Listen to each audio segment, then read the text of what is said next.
In a love story, which he's saying is kind of its own mania to fall in love, he puts the question out there for the audience to make that decision. She was everywhere. Magazine covers, movie premiums, talk shows where hosts couldn't get enough of that girl-next-door smile. Katie Holmes was the kind of star America actually liked, not just tolerated. Then something shifted.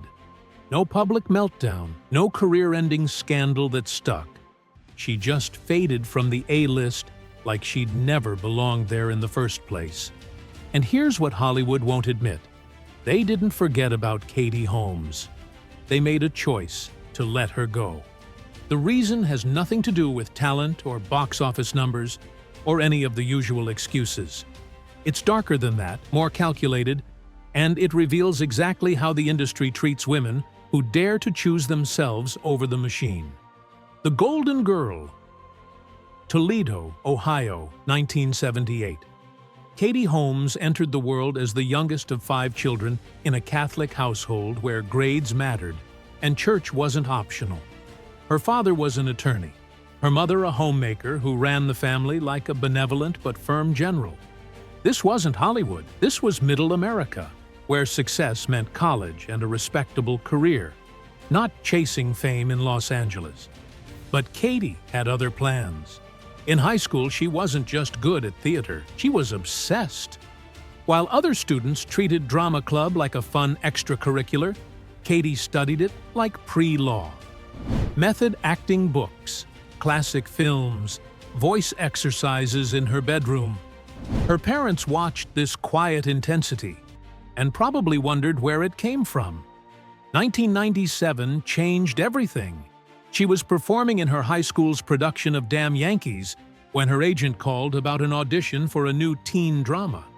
The timing was impossible. She was literally on stage. But Katie Holmes did something that would define her entire approach to this career. She left her own performance, flew to Los Angeles, auditioned for Dawson's Creek, and flew back in time for the next show. That's not ambition, that's hunger. The kind of drive that separates people who want something from people who will sacrifice everything to get it. Dawson's Creek premiered in January 1998, and Katie Holmes became Joey Potter in the eyes of millions. Not just another teen character, but a cultural touchstone. The tomboy with hidden depths, the girl who loved her best friend but couldn't admit it, the working-class kid trying to escape her circumstances through education and sheer will. Teenagers saw themselves. Parents saw the daughter they hoped they'd raised. The show became a phenomenon, and Katie was at the center of it, winning Teen Choice Awards while her co-stars partied through their newfound fame. She studied scripts instead, took acting classes between seasons, turned down college acceptances from Columbia University because she knew exactly what she wanted, and it wasn't a backup plan. Hollywood noticed. By the time Dawson's Creek was hitting its stride, Katie was already making the transition to film. Teaching Mrs. Tingle in 1999 bombed at the box office, but it didn't matter. She got to work with Helen Mirren. Wonder Boys in 2000 put her opposite Michael Douglas and Tobey Maguire in a critically acclaimed drama. Michael Douglas reportedly told journalists she had instincts most actresses took decades to develop. The Gift that same year paired her with Cate Blanchett in a psychological thriller where Katie played a battered young woman with devastating subtlety. Critics started using words like serious actress and real talent. Then came Pieces of April in 2003, an indie film about a dysfunctional family, Thanksgiving, where Katie carried the entire movie on her shoulders. She wasn't just succeeding at the transition from TV to film, she was dominating it. Directors wanted to work with her. Studios saw dollar signs. At 24 years old, Katie Holmes had everything lined up perfectly. The career trajectory was clear. A few more prestige indie films, then leading lady in major studio pictures, then awards consideration. Everything was on track. Then she met him. And that meeting didn't just change her career, It detonated it. The Tom Cruise era. The setup happened in 2005, though the exact details remain conveniently vague. What's known is this: Katie Holmes and Tom Cruise were introduced through his people, not some organic Hollywood party meet-cute. Tom Cruise was 42, coming off a divorce from Nicole Kidman and a relationship with Penelope Cruz. Katie Holmes was 26 and had recently ended an engagement to actor Chris Klein. In interviews years earlier, teenage Katie had joked about having a crush on Tom Cruise, about dreaming of marrying him someday. Someone remembered that quote. Someone thought it would make great PR. Someone was very, very wrong about how this would all play out. The relationship moved at a speed that made even Hollywood insiders uncomfortable. They started dating in April 2005. By June, Tom Cruise was jumping on Oprah's couch, declaring his love with manic energy that made audiences squirm. Katie stood backstage at that taping, watching the man she was dating lose his composure on national television. Look at the footage of her afterward. That smile doesn't reach her eyes. That's not the glow of new love. That's someone realizing she might have made a catastrophic mistake, but it's too far along to turn back now. The Scientology factor entered immediately. Katie had been raised Catholic, attended church regularly, had a spiritual foundation that mattered to her family. Within months of dating Tom, she was studying Scientology texts. Friends from Toledo reported she stopped returning calls. Her father, the attorney who'd taught her to read contracts carefully, was reportedly concerned about how fast everything was moving. Meanwhile, Batman Begins released in June 2005, the biggest role of Katie's career. She played Rachel Dawes opposite Christian Bale, the moral center of a $150 million superhero franchise. She should have been doing press tours, celebrating, leveraging this into even bigger roles. Instead, she was learning about thetans and attending Scientology courses. The optics were terrible and getting worse. They got engaged in June 2005 at the Eiffel Tower because subtle wasn't in the playbook. Katie was already pregnant with Suri. The media frenzy reached levels usually reserved for royal weddings. Tomcat became a tabloid fixture, their every movement documented and analyzed. And here's where Hollywood started getting nervous. Directors don't want complications. They want actresses who show up, do the work, and don't bring circus-level media attention that overshadows the actual film. Katie Holmes was now the least uncomplicated person in the industry. The wedding happened in November 2006 at a castle in Italy, a Scientology ceremony that her Catholic parents attended with expressions that photographs captured in painful detail. They looked like hostages at a very expensive party. Suri had been born in April 2006, her birth surrounded by Scientology protocols that leaked to the press and freaked out mainstream America. Silent births, specific rules about who could be in the room, Tom's control over medical decisions. None of this was normal and all of it was public. Here's what happened next, the part that doesn't get talked about enough. Directors stopped calling Katie's agents. Sequel offers dried up. She wasn't asked back for The Dark Knight, the Batman sequel that would gross over $1 billion. Maggie Gyllenhaal replaced her, and nobody from Warner Brothers offered a real explanation. That told industry insiders everything they needed to know. Katie Holmes had become uninsurable from a PR standpoint, not because of anything she did, but because of who she married and what came with that package. Casting her meant Scientology questions in every interview, media focus on Tom instead of the film, potential boycotts from religious groups. It was easier to just cast someone else. Mad Money came out in 2008.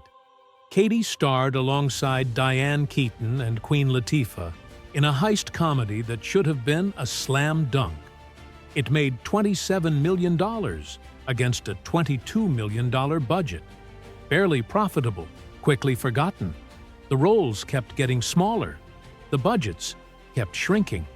From potential franchise leading lady to wife of Tom Cruise, who sometimes acts. Every interview she gave during this period was scripted within an inch of its life. She said nothing of substance, revealed nothing real, performed the role of happy wife with the same commitment she'd once brought to actual characters. Watch any interview from 2006 to 2012. She's there physically. Mentally, she's somewhere else entirely, probably calculating her escape. The escape. Katie Holmes spent a year planning what would take one day to execute. Burner phones purchased with cash. Secret meetings with a divorce attorney while Tom was traveling. Her father flew in from Ohio to help coordinate the legal strategy because you don't divorce Tom Cruise without serious firepower. She rented apartments in New York under fake names, set up safe houses, prepared like she was planning a military extraction, because in a way, she was. June 28, 2012. Katie filed for divorce. The timing was surgical. Tom was in Iceland filming Oblivion, thousands of miles away and unreachable. She filed in New York instead of California for specific legal advantages regarding custody. Within hours, she'd moved out of their shared home with Suri, disappeared into one of those pre-arranged safe locations, and lawyered up with an intensity that shocked even Tom's team. This wasn't a celebrity divorce. This was a prison break. The settlement came 11 days later. In Hollywood divorces, especially ones involving this much money and this much power imbalance, 11 days might as well be 11 seconds. The speed alone told everyone what they needed to know. Tom Cruise wanted this over fast. Katie got primary custody of Suri, which almost never happens when the husband is the more powerful party. She got financial security, and in exchange, she signed an NDA that reportedly covers every aspect of their marriage, the Church of Scientology, and Tom's personal life. She can never talk about those years, ever. For the first time in 7 years, Katie Holmes could breathe without permission. But freedom came with a price tag. Hollywood was about to charge with interest. The blacklist that wasn't official. There was no memo, no executive meeting where someone said, "We're not hiring Katie Holmes anymore." Hollywood doesn't work that way.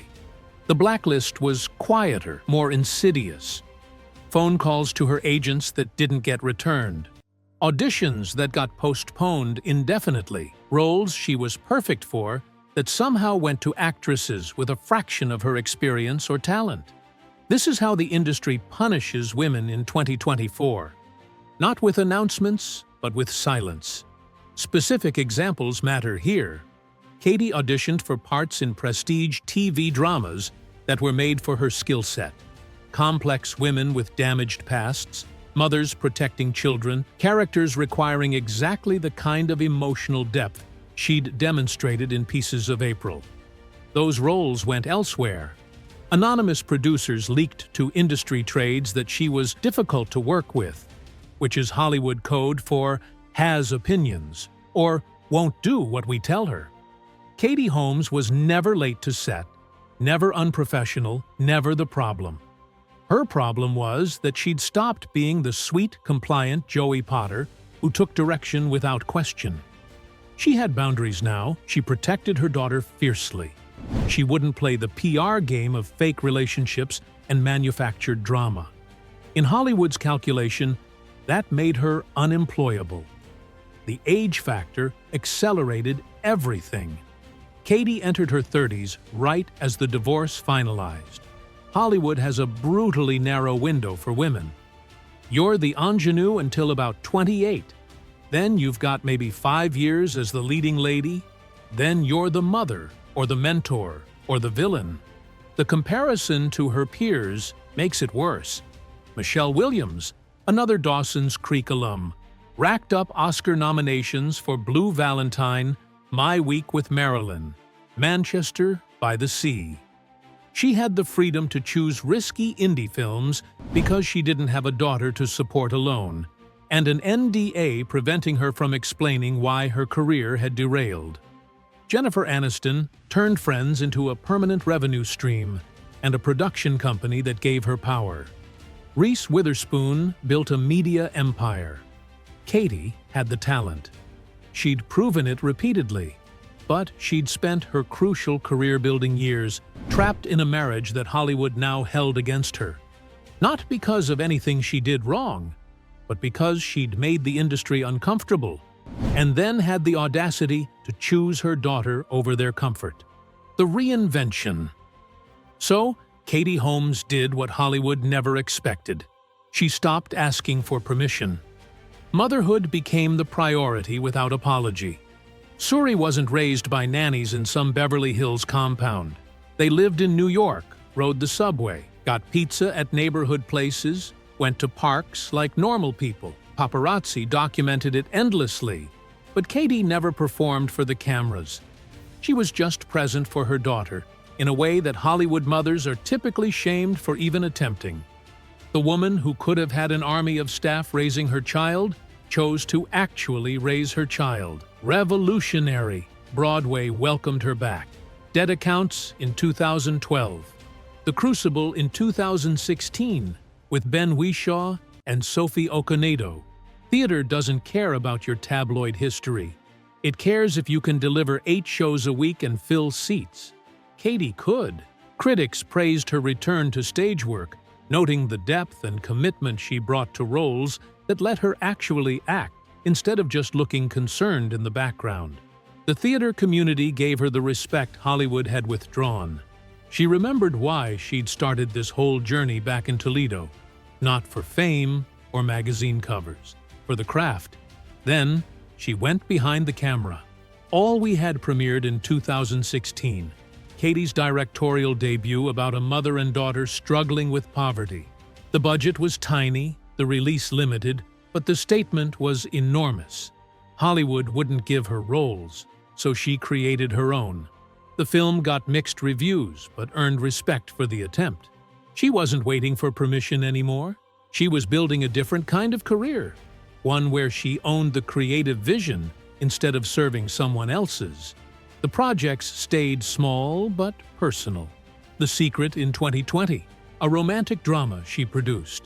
Rare Objects in 2023, which she directed, produced, and starred in. These weren't blockbusters. They were labors of love that let her maintain creative control. She earned less money. She owned more of her artistic soul. That trade-off doesn't make sense to Hollywood, where earnings are the only metric that matters. But Katie had learned the hard way that some things matter more than money. Like sleeping at night, like looking her daughter in the eye, like creating art that doesn't make you feel hollow. The truth Hollywood won't say. Here's what nobody wants to admit out loud. The real reason Hollywood gave up on Katie Holmes has nothing to do with talent. She's a better actress now than she was at 26. It has nothing to do with scandal, because she never had one that was actually her fault. It's not even about age, though that didn't help. The real reason is simpler and more damning. Katie Holmes chose her daughter over her career, and Hollywood never forgives women who do that. The system is designed around a lie that everyone pretends to believe. The lie says you can have both. The lie says balance is possible if you just work hard enough, hire the right people, manage your time perfectly. But the math doesn't work, and it never has. Men in Hollywood have kids, and nobody asks how they balance it because their wives or nannies handle it. Women have kids, and every interviewer wants to know their secret for doing it all, as if admitting you can't is some kind of failure. Katie refused to pretend. She moved to New York to give Suri stability. She turned down roles that would require months away from her daughter. She prioritized being present over being famous. Hollywood's response was to make her unemployable because her honesty exposed their lie. Look at the other women who divorced Tom Cruise. Nicole Kidman's career exploded after their split. Oscar wins, prestige films, director collaborations with Kubrick and Baz Luhrmann. Why? Timing and freedom. Nicole was older when they divorced, her career already established, and she didn't have young children to protect. She could take risks. She could disappear to Australia for 6-month shoots. She could focus entirely on rebuilding her professional reputation. Katie had a toddler who needed her mother. That changed everything. The roles Katie should have gotten went elsewhere. Imagine her in Big Little Lies, playing one of those Monterey mothers with dark secrets. She would have been perfect. Mayor of Easttown, The Handmaid's Tale, Sharp Objects. These were shows made for actresses with her specific combination of vulnerability and steel. She never got the call, not because she couldn't do it, but because Hollywood decided she wasn't worth the investment anymore. They'd extracted her value during the young ingenue phase, she'd complicated things by marrying Tom Cruise, and then she'd had the nerve to choose her daughter over their bottom line. Unforgivable. By Hollywood's metrics, Katie Holmes lost. No Oscar nominations, no franchise tentpoles, no magazine covers declaring her comeback. The math is brutal, and the verdict is clear. She peaked at 27 and never recovered. Case closed. But here's the thing about metrics. They only matter if you accept their validity. Katie stopped measuring success by box office numbers and award nominations. She started measuring it by her daughter's happiness, her own peace of mind, her creative fulfillment, her freedom to make choices without someone else's permission. That photograph of Katie and Suri walking down a New York street, just two people living their lives. Katie smiling in a way she never smiled during those Tom Cruise years. That's what winning looks like, when you refuse to let Hollywood define the game. She lost by their rules and won by her own. Some would call that failure.